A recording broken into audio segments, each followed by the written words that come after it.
சிமார்ட்ஸ் engineering கல்லூரி ஆஸ்திரேலியாவை சேர்ந்த நியூ கேஸ்டல் பல்கலைக்கழகத்துடன் புரிந்துணர்வு ஒப்பந்தம் மேற்கொண்டுள்ளது.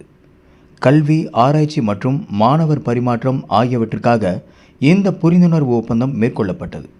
சவிதா பல்கலைக்கழகத்தின் வேந்தர் முனைவர் என்.எம். வீரையன் அவர்கள் முன்னிலையில் ஆஸ்திரேலியாவின் நியூ கேஸ்டல் பல்கலைக்கழகத்தின் துணைவேந்தரும் தலைவருமான பேராசிரியர் அலெக்ஸ் ஜெலின்ஸ்கி மற்றும் சிமார்ட்ஸ் கல்வி பல்கலைக்கழகத்தின் துணைவேந்தர் முனைவர் எஸ். சுரேஷ்குமார் அவர்கள் கையெழுத்திட்டனர்.